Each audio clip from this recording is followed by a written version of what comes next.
So obviously I know y'all already have the title written down, but I don't, so I have to write it down. Apply properties of real numbers. Oh, do we need to get them? Well, Yeah, we did this last. yeah, we did. I mean, you don't have to necessarily, you don't have to necessarily put them in the same spot, but if you, I mean, you need to write what I'm doing down, because if you come back and you're like, I don't know how to do this, I'm going to be like, well, show me where you wrote down your examples in class. But they don't have to be beside your notes, if that makes sense. If you have a spiral and you're like, well, I did all my notes back to back, so now I have to go back, that's fine. I don't care that they're beside each other, just that you have them. All right, so the first one, say to identify the property that the statement illustrates. So you're going to need to go back to your properties. Mine are obviously written down on this piece of paper here. So closure, commutative, associative, identity, and inverse. And then obviously distributive is one as well. So we're going to be basically choosing which one goes with this. So number 12, the problem is 15 times 1 equals 15. I was really hoping with one of these updates that it would fix this, because it tries to solve math problems for me and it thinks it knows what I want it to do and it doesn't. So I have to turn that off every single time, because there's not a way to just turn it off forever. I've tried. So which property is being used here to get 15 times 1 is equal to 15? Identity? Yep, identity property. And if you want to shorten this to ID, that's fine. I usually will just do prop of, and then needs to specifically be of multiplication, because obviously our identity property for multiplication and addition is different, because addition it would be adding 0.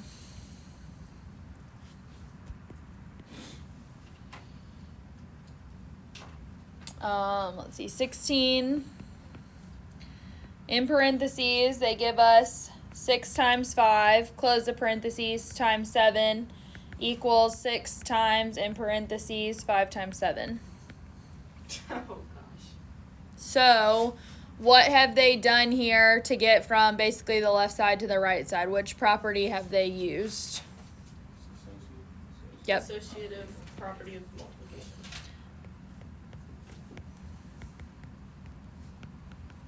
So I'm abbreviating that as well.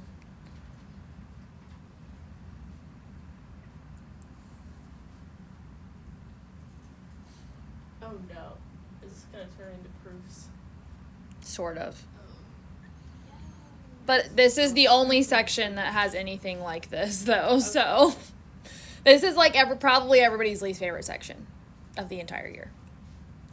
Because you have to write everything out. It's just kind of annoying. Because the thing is obviously I know you know how to solve these things if I were to give you these, but it's writing the y like you did in geometry. This is the one section you have to do that for. All right, so then the next ones say to basically use properties and definitions of operations to show that the statement is true, justify each step. So basically we need to make the left side look like the right side, and so this will look like a little proof. So 18 is 15 times, in parentheses, 3 divided by b equals 45 divided by b. Now, the reason that this tends to get frustrating for people is because obviously there's quick ways that you can do things, but we have to do a lot of extra steps that we would not normally do in order to get this. So what I mean by that is I don't technically have something for division, but I can multiply by its inverse. So the very first thing I need to do is change 3 divided by b to 3 times 1 over b. So this is going to become 15 times, in parentheses, 3 times 1 over b. Because dividing is the same thing as multiplying by the inverse. And the reason for this one is it's the definition of division.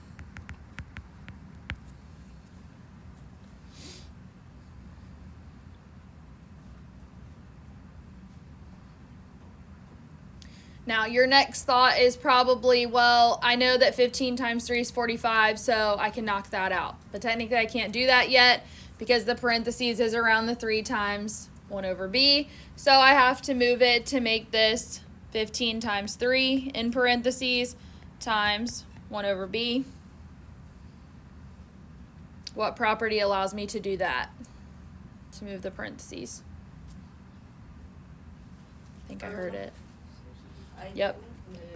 Associative property of, and I'm just for multiplication going to do the little x for multiplication there to shorten it. So then now, because I have 15 times 3 in a parentheses by itself, I can rewrite that as 45 times 1 over b.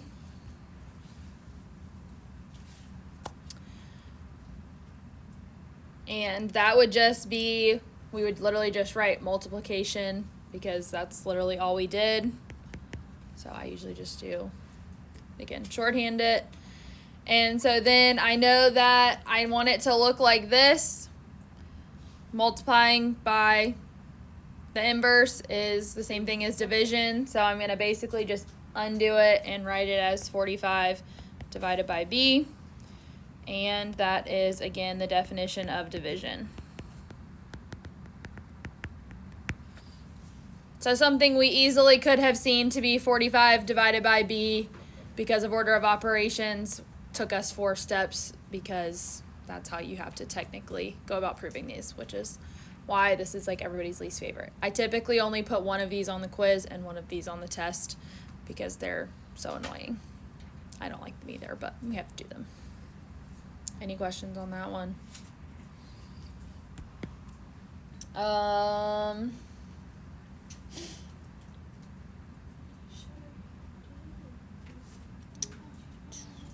22. 12b plus 15 in parentheses minus 3b equals 15 plus 9b. So I need to make the left side look like the right side.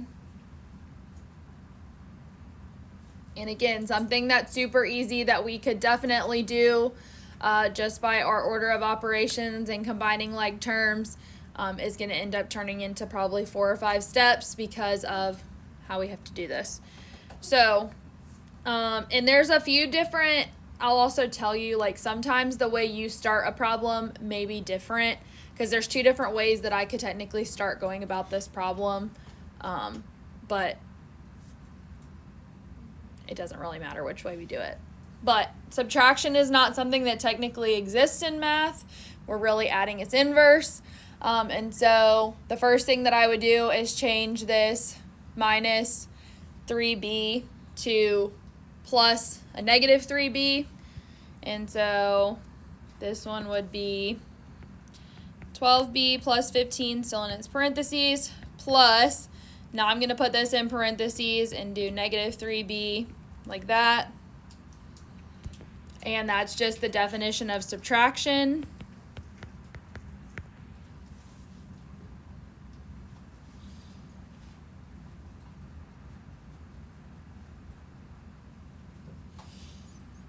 So then the next thing I need to do is I need the b terms to all be on the right. So in order to do that, I need to swap these in here. Some people start trying to move the parentheses over and they just like do everything at once, but these have to be different steps. So this is going to be 15 plus 12b plus negative 3b. What property allowed me to swap these 2 things within the parentheses? It's one we haven't used yet.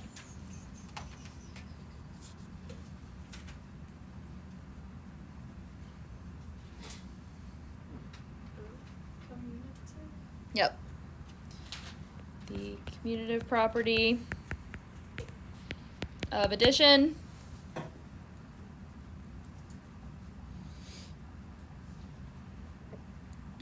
So then now I can take this and instead of these first 2 things being grouped, I can group the 12b and the plus the minus the negative 3b So this will become 15 plus parentheses 12b plus the negative 3b. What allows me to do that?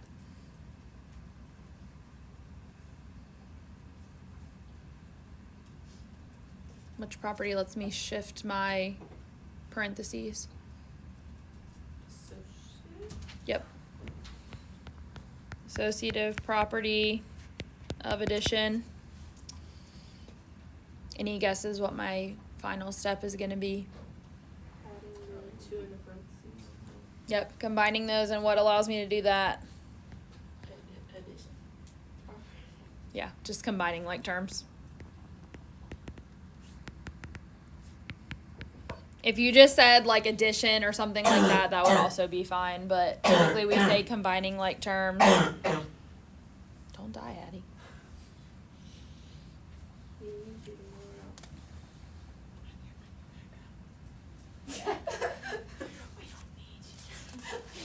I mean, Sophia's got it under control. Yeah, I got that. Oh, yeah.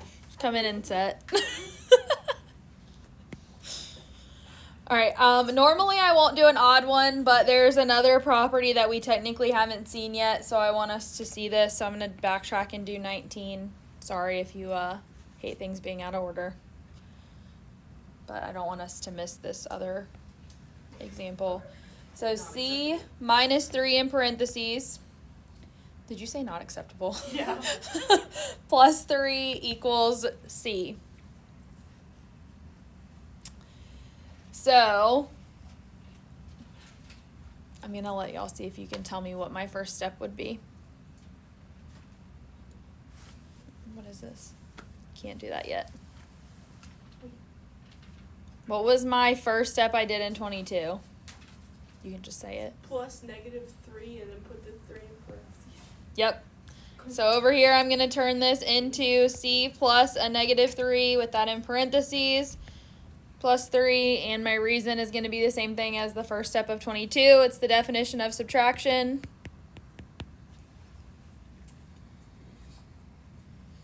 Also, I'm just going to give y'all a warning now because obviously the way I'm writing definition is my shorthand of definition. If you just write like DEF, that's also fine. If I ever shorthand something and you're like, I have no idea what that means, just ask, because there's a lot of things that I've just been doing shorthand for so long and I forget that like everybody doesn't know my shorthand. So if you're ever like, I have no idea what that means, like I do, one that I'll do later in the year is like S dot T dot, and everybody's like, what's that? It means such that, but it's like a shorthand for when you're doing proofs, which obviously y'all don't really have, but sometimes I do that when we get theorems and stuff. So I'm just giving you a fair warning. If you don't understand a shorthand thing that I do, just ask. All right, what would the next step be? Now is it what I said? Associative? Yep, associative. We're going to regroup and put the 3's together. So I've got C plus, in parentheses, my little negative 3 plus 3. And that's the associative property of addition.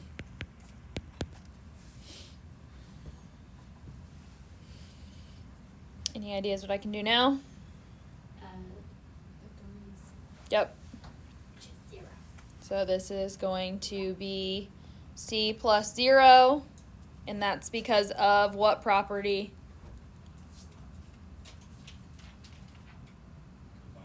Combine like addition. Well, yes, the inverse property of addition. So if the difference of combined like terms versus inverse is going to be if it's the same number but like one's positive and one's negative, whereas like in the previous one we had 12b plus the negative 3b. That's just combining like terms because it's not completely canceling it out. And obviously I understand that having to write the plus 0 is really annoying, but it's part of the problem. And so then ultimately that would give us C. And what would the reason be for that? It's another property. Identity. Yep, identity property. Of addition. Yep. If it was like C times 1, it would be of multiplication, but.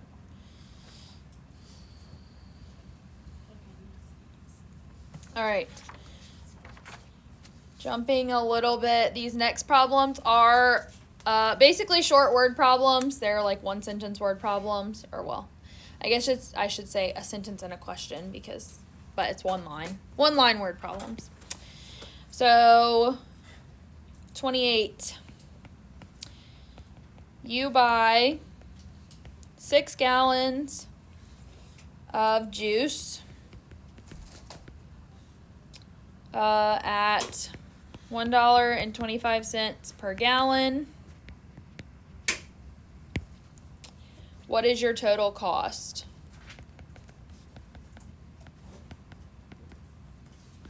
Now, I recognize that some of you can probably just quickly give me an answer to that, but I'm going to show you kind of a different way of setting this problem up to check our units and everything. That will also help you in the future in science, not so much with biology, but if you end up taking chemistry next year, of just like the way that we would do conversions and stuff like that. You may have done some of these in physical science last year. I'm not exactly sure, because obviously I know that your year was a little crazy. So you may not have seen this before. If you're like, well, I just know that I'm going to multiply, or in a different problem, divide, that's fine, but I'm just going to show it to you this way. So basically we have 6 gallons of juice, and then I do what they call a T-table. This could actually stretch out and have multiple sections to it, but because we're doing something more basic, it doesn't matter. But it's $1.25 per gallon, so that means that my $1.25 goes up here per 1 gallon. And the reason we do this is it helps with unit analysis to make sure that I'm doing the right thing, because top and bottom things can cancel. So gallons cancel, I'm left with money, because ultimately I'm looking for total cost. So I just multiply 6 times $1.25, and how much would that be? Hold on, pause. Okay, 6 quarters is how much money? $1.50, and 6 times $1 is $6. So we add them together. $7.50. Yes. So $7.50. Now, it's money, so make sure you always have the 2 decimal places anytime we're dealing with money. Otherwise, unless it specifies how many decimal places, it doesn't matter. I usually say is like 2 is a reasonable number, but if it ends in a 0, obviously we don't need that. This isn't like scientific notation, or not scientific notation. What am I thinking of? Significant figure rules, which you may or may not have actually gotten to last year. I don't know. But anyways, I don't know what that is. then you probably didn't cover it last year. Like how many decimal places you have to have and all kinds of stuff in science. Yeah. Okay. Just don't worry about it then. All right, 30. You ride a train for 175 miles at a speed, well, average speed of 50 miles per hour. And obviously, if you wanted to abbreviate that MPH for miles per hour, you could. How many hours did the trip take?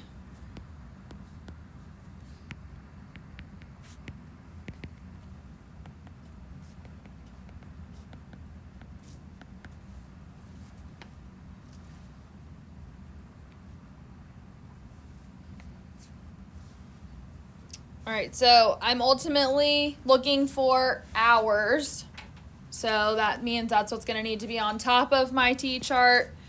So I've got 175 miles is the length of the trip.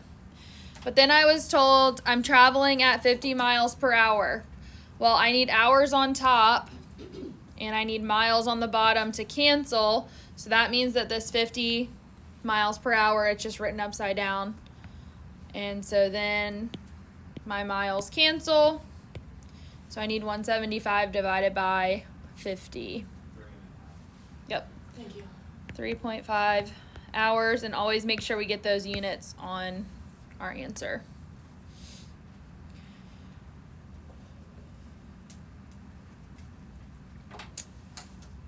Let's see. Do y'all remember in elementary school doing like conversions of like how many feet are in a mile and Like 1,008 something. 5,280? Yeah. 4,000. I think you're thinking of yards. Yards Yeah. is 1,760, I think. But anyways, so you did like conversions like that, but like your teacher probably like held up a card and was like, you know, it had like a conversion factor. We're essentially going to be using those conversion factors that you learned. Some of them you probably didn't learn because they're not super common ones, and certainly not for an elementary student, which is when you typically learn conversions. But we're going to use some of those in the next couple of problems. So 34, 5 hours, 2 minutes. So they want us to convert hours to minutes, basically.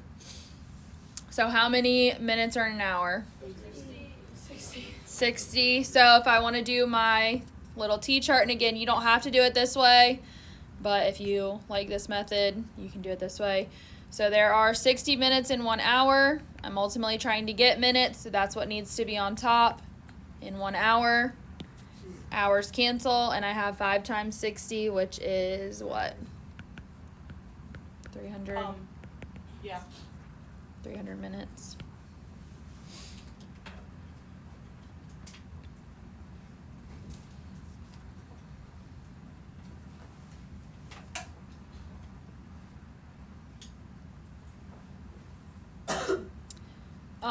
One conversion that it's an odd one that you're gonna have in your homework, but basically,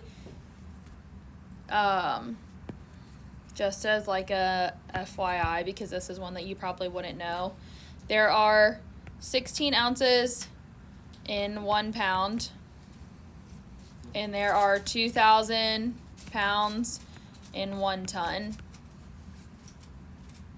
Those are conversions that you'll need for one of your problems. Keep that up there. Oh, I'm looking. I plan on it. Oh, All right, our last problem is converting rates. So like miles per hour to like say feet per second or something like that. Or this problem is actually going to be opposite of that. But so 42, we have 6 feet per second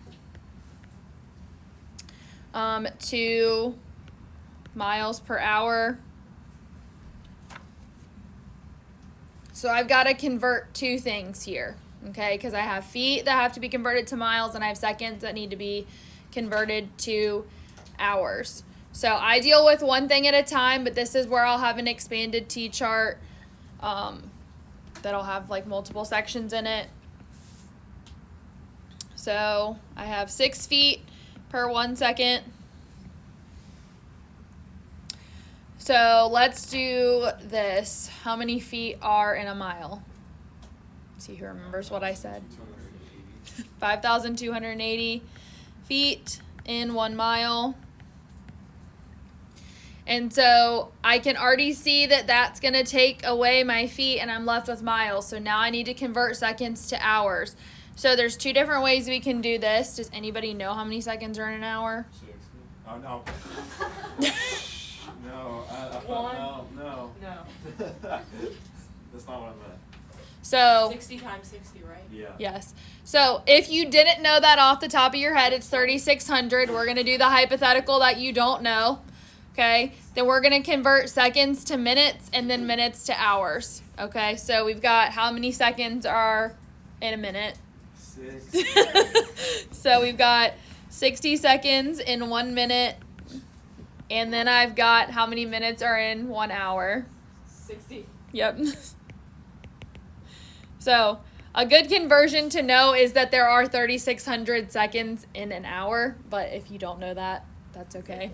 So then at this point, obviously this is going to produce a pretty big number here. But I'm going to do unit analysis to make sure I've taken care of everything really quick. So I've got feet are gone, left with miles. Seconds are gone, but then I have minutes. So then minutes are gone and I'm left with hours. So that gives me my miles per hour for that conversion there. So then I need to multiply across the top and divide by the bottom. So obviously I'm not expecting you to like do that all out. So 6 times 60 times 60 divided by 5,280 is 4.09. So I'm just going to say 4.1 miles per hour. If you instead want to write it as 4.1 mph, that's also fine. However you want to write it, I don't care. Any questions about that? All right, so today we don't have as much time left over normally because we went over those other problems at the beginning. Normally you'll have at least probably 15 to 20 minutes. Today we only have about 10, so you may have a few problems to do tonight. But that will not be the norm. Normally you would be able to complete them in class. So homework problems are 13, 17, 21, 27, 35, 37, and 41. 37 is the one where you need these conversions that I put up here. That's the problem that needs that. 7. Nope, 6.